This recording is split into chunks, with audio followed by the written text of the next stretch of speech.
नमस्कार दोस्तों, स्वागत है आपका A to Z स्टोरीज अद्भुत ऑफिशियल पर। साधु संत फकीर गुरु रहबरों की सदा ही जय जयकार। भैरव विज्ञान तंत्र सूत्र विधि 28वीं।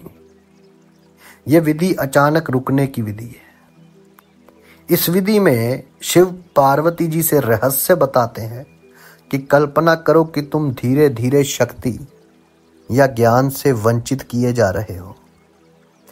वंचित किए जाने के क्षण में अतिक्रमण करो। इस विधि का प्रयोग किसी यथार्थ स्थिति में भी किया जा सकता है और तुम ऐसी स्थिति की कल्पना भी कर सकते हो। उदाहरण के लिए लेट जाओ, शिथिल हो जाओ और भाव करो कि तुम्हारा शरीर मर रहा है। आंखें बंद कर लो और भाव करो कि मैं मर रहा हूं। जल्दी ही तुम महसूस करोगे कि मेरा शरीर भारी हो रहा है। भाव करो, मैं मर रहा हूं, मैं मर रहा हूं। अगर भाव प्रामाणिक है तो तुम्हारा शरीर भारी होने लगेगा। तुम्हें महसूस होगा कि मेरा शरीर पत्थर जैसा हो गया है। तुम अपने हाथ हिलाना चाहोगे लेकिन हिला नहीं पाओगे क्योंकि वे इतना भारी और मुर्दा हो गया है। भाव किए जाओ कि मैं मर रहा हूं, मैं मर रहा हूं, मैं मर रहा हूं। और जब तुम्हें मालूम हो कि अब वे क्षण आ गया, एक छलांग और की मैं मर जाऊंगा, तब शरीर को भूल जाओ और अतिक्रमण करो। कल्पना करो कि तुम धीरे धीरे शक्ति या ज्ञान से वंचित किए जा रहे हो। शिव कहते हैं, वंचित किए जाने के क्षण में अतिक्रमण करो। जब तुम अनुभव करते हो कि शरीर मृत हो गया है, तब अतिक्रमण करने का क्या अर्थ है? शरीर को देखो। अब तक तुम भाव करते रहे थे कि मैं मर रहा हूं। अब शरीर मृत भोज बन गया है। शरीर को देखो, भूल जाओ कि मैं मर रहा हूं। अब दृष्टा हो जाओ। शरीर मृत पड़ा है और तुम उसे देख रहे हो। अतिक्रमण घटित हो जाएगा। तुम अपने मन से बाहर निकल जाओ क्योंकि मृत शरीर को मन की जरूरत नहीं होती। मृत शरीर इतना विश्राम में होता है कि मन की प्रक्रिया ही ठहर जाती है। तुम हो, शरीर भी है लेकिन मन अनुपस्थित है। स्मरण रहे, मन की जरूरत जीवन के लिए नहीं है, मृत्यु के लिए नहीं है।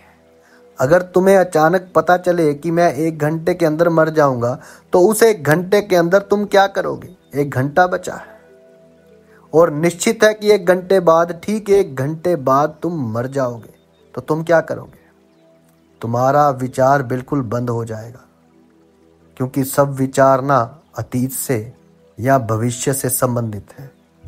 तुम एक घर खरीदने की सोच रहे थे या एक कार खरीदना चाहते थे, या हो सकता है कि तुम किसी से विवाह की योजना बना रहे थे या किसी को तलाक देना चाहते थे।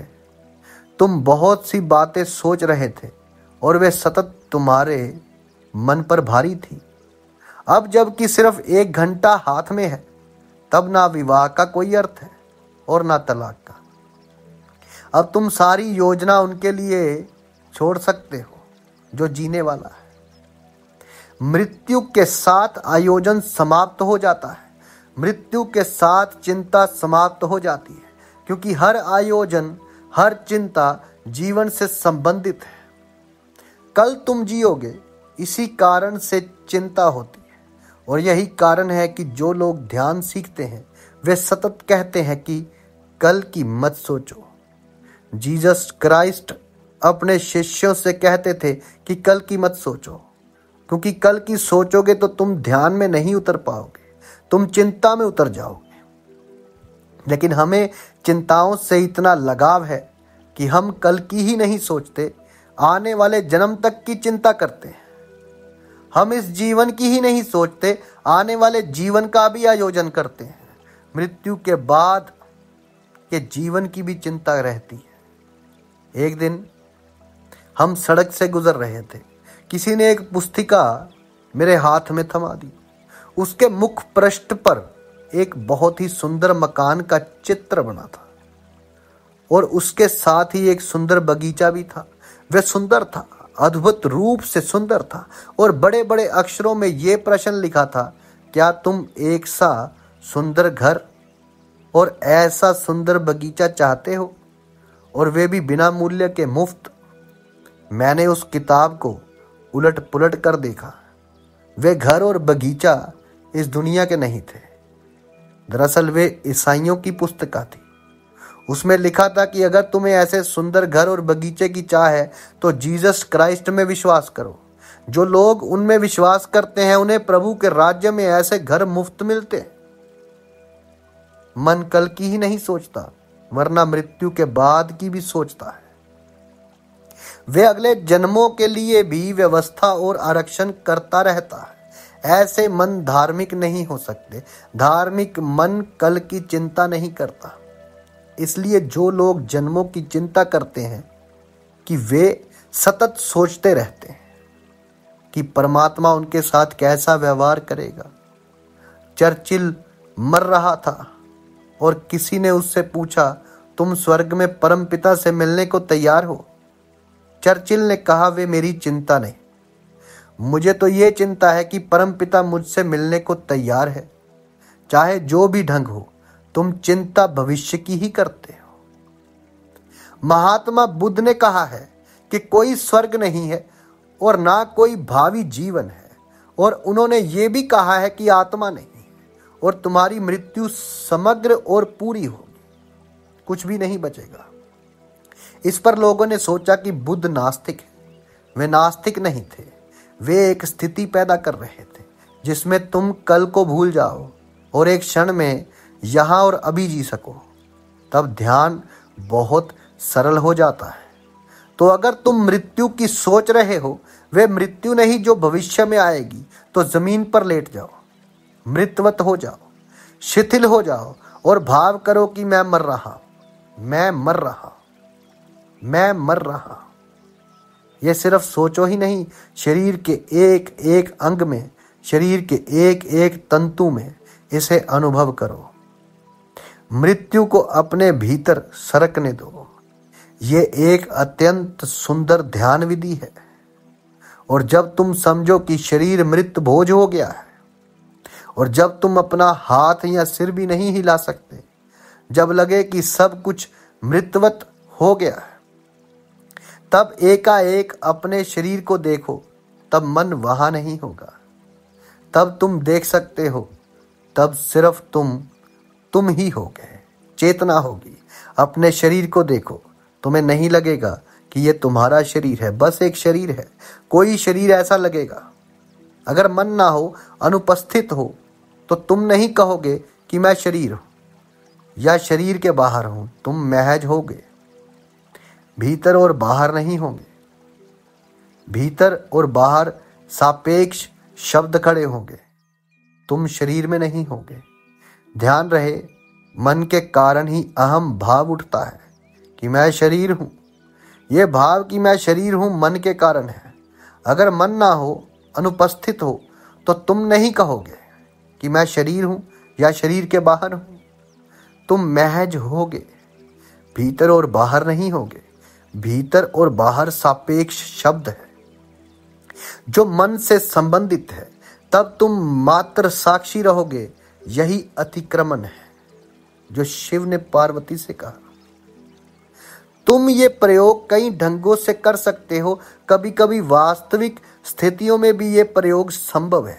तुम बीमार हो और तुम्हें लगता है कि अब कोई आशा ना बची, मृत्यु निश्चित है। यह बहुत उपयोगी स्थिति है। ध्यान के लिए इसका उपयोग किया जा सकता है और दूसरे ढंगों में भी इसका उपयोग कर सकते हो।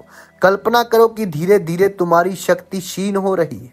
लेट जाओ और भाव करो कि समस्त अस्तित्व मेरी शक्ति को चूस रहा है। चारों ओर से मेरी शक्ति चूसी जा रही है और शीघ्र ही मैं निसत्व हो जाऊंगा, सर्वथा बलहीन हो जाऊंगा। मेरे भीतर कुछ भी नहीं बचेगा और जीवन ऐसा ही है। तुम चूसे जा रहे हो। तुम्हारे चारों ओर की चीजें तुम्हें चूस रही और एक दिन तुम मुर्दा हो जाओगे। सब कुछ चूस लिया जाएगा जीवन तुमसे जा चुकेगा और केवल शव पड़ा रह जाएगा। इस क्षण भी तुम प्रयोग कर सकते हो, कल्पना कर सकते हो, लेट जाओ और भाव करो कि ऊर्जा चूसी जा रही है। थोड़ी ही दिनों में तुम्हें साफ होने लगेगा कि कैसे ऊर्जा बाहर जाती है। और जब तुम समझो कि सारी ऊर्जा बाहर निकल गई है, भीतर कुछ नहीं बची है, तब अतिक्रमण कर जाओ। शिव कहते हैं कि वंचित किए जाने के क्षण में अतिक्रमण करो। जब ऊर्जा का अंतिम कण तुमसे बाहर जा रहा है, अतिक्रमण कर जाओ, दृष्टा हो जाओ, मात्र केवल साक्षी। तब ये जगत और ये शरीर दोनों तुम नहीं हो, तुम बस देखने वाले हो। यह अतिक्रमण तुम्हें तुम्हारे मन के बाहर ले जाएगा, यही कुंजी है। और तुम अपनी पसंद के मुताबिक कई ढंगों से ये प्रयोग कर सकते हो। उदाहरण के लिए हम लोग दौड़ने की बात कर रहे थे, उसमें ही अपने को थका दे। दौड़ते जाओ, खुद मत रुको। शरीर को अपने आप ही गिरने दो। जब शरीर जर्रा जर्रा थक जाएगा, तुम गिर पड़ोगे। और जब तुम गिर रहे तो तभी सजग हो जाओ, सजग हो जाओ। सिर्फ देखो कि शरीर गिर रहा है। कभी कभी चमत्कार पूर्ण घटना घटती है। तुम खड़े रहते हो, शरीर गिर गया है और तुम उसे देख सकते हो। तुम देख सकते हो क्योंकि शरीर ही गिरा है और तुम खड़े हो। शरीर के साथ मत गिरो, चारों तरफ घूमो, दौड़ो, नाचो, शरीर को थका डालो, लेकिन ध्यान रहे तुम्हें लेटना नहीं, क्योंकि उस हालत में आंतरिक चेतना भी शरीर के साथ गति करके लेट जाती है। इसलिए लेटना नहीं है, तुम चलते ही चलो जब तक कि शरीर अपने आप ही न गिर जाए। तब शरीर शव की तरह गिर जाता है और तुरंत तुम्हें दिखाई देता है कि शरीर गिर रहा है और तुम कुछ नहीं कर सकते हो। उसी क्षण आंख खोलो, सजग हो जाओ, चूको मत। जागरूक होकर देखो कि क्या हो रहा है। हो सकता है तुम खड़े हो और शरीर गिर पड़ा है। एक बार ये जान लो कि फिर तुम ये कभी ना भूलोगे कि मैं इस शरीर से पृथक हूं। अंग्रेजी का शब्द एक्सटसी का यही अर्थ है, बाहर खड़ा होना। एक्सटसी अर्थात बाहर खड़ा होना। अंग्रेजी में एक्सटसी का प्रयोग समाधि के लिए होता है। और एक बार तुम समझ लो कि तुम शरीर के बाहर हो, तो उस क्षण मन नहीं रह सकता, क्योंकि मन ही वे सेतु है जिससे ये भाव पैदा होता है कि मैं शरीर हूं। अगर तुम एक क्षण के लिए भी शरीर के बाहर हुए, तो उस क्षण में मन नहीं रहेगा। ये अतिक्रमण है। अब तुम शरीर में वापस हो सकते हो, मन में भी वापस हो सकते हो, लेकिन तुम इस अनुभव को नहीं भूल सकोगे। ये अनुभव तुम्हारे अस्तित्व का भाग बन गया है। यह सदा तुम्हारे साथ रहेगा। इस प्रयोग को प्रतिदिन करो और इस सरल प्रक्रिया से बहुत कुछ घटित होता है। मन को लेकिन पश्चिम सदा चिंतित रहता है और उनके उपाय भी करता है, लेकिन अब तक कोई उपाय काम करता नजर नहीं आता। हर एक चीज फैशन बनकर समाप्त हो जाती। मनोविश्लेषण अब एक मृत आंदोलन है। उसकी जगह नए आंदोलन आ गए हैं। एनकाउंटर समूह है, समूह मनोविज्ञान है, कर्म मनोविज्ञान है, और भी ऐसी ही चीजें हैं, लेकिन वे फैशन की तरह आती है और चली जाती है। क्यों? इसलिए कि मन के भीतर तुम ज्यादा से ज्यादा व्यवस्था ही बिठा सकते हो और ये व्यवस्थाएं बार बार उपद्रव में पड़ेंगी। मन की व्यवस्था, उसके साथ समायोजन करना रेत पर घर बनाने जैसा ही है, ताश का घर बनाने जैसा ही है। वे घर सदा हिलता रहेगा और ये डर सदा रहेगा कि अब गिरा तब गिरा। वे किसी भी क्षण गिर सकता है। आंतरिक रूप से सुखी और स्वस्थ होने के लिए, संपूर्ण होने के लिए मन के पार जाना ही एकमात्र उपाय है। तब तुम मन में भी लौट सकते हो और उसे उपयोग में भी ला सकते हो। तब मन यंत्र की तरह काम करता है और तुम उससे तादात्म्य नहीं रखते। तो दो चीजें हैं, एक कि मन के साथ तुम्हारा तादात्म्य है, तंत्र के लिए यही रुग्णता है। दूसरे, मन के साथ तुम्हारा तादात्म्य नहीं रहा, तुम उसे यंत्र की तरह काम में लाते हो, तब तुम स्वस्थ और संपूर्ण हो। साधु संत फकीर गुरु रहबरों की सदा ही जय जयकार। जल्दी मिलते हैं एक नई वीडियो के साथ। तब तक के लिए आप सबका धन्यवाद। आप सबके भीतर बसे उस परमात्मा को मेरा प्रणाम।